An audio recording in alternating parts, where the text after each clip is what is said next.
বিগত আওয়ামী লীগ সরকারের আমলে অসংখ্য গুম ও গুমের পর নির্যাতনের অভিযোগে আন্তর্জাতিক অপরাধ ট্রাইব্যুনালে দায়ের করা মামলায় র্যাবের সাবেক দুই কর্মকর্তাকে আজ ট্রাইব্যুনালে হাজির করা হবে।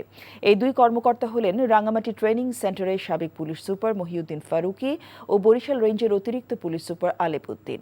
প্রসিকিউশনের এক আবেদনের শুনানি নিয়ে গত ২৮ নভেম্বর বিচারপতি গোলাম মুর্তুজা নেতৃত্বাধীন আন্তর্জাতিক অপরাধ ট্রাইব্যুনালে তাদের হাজিরের নির্দেশ দেয়। এর আগে গত ১৩ নভেম্বর বরিশাল থেকে আলেপ উদ্দিনকে এবং রাঙামাটির কাউখালী থেকে ফারুকীকে গ্রেফতার করা হয়।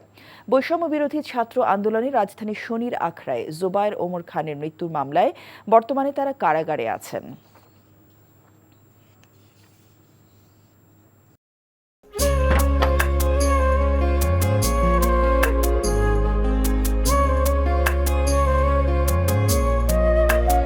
এটা আমাদের ঘর, আমরা দুজন মিলে সবকিছু গোছাবো।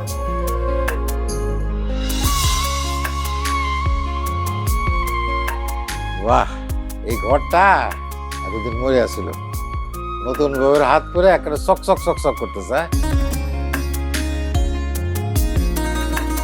যদি কখনো কোনো ঝড়ে সেসব এলোমেলো করে দেয় তাহলে?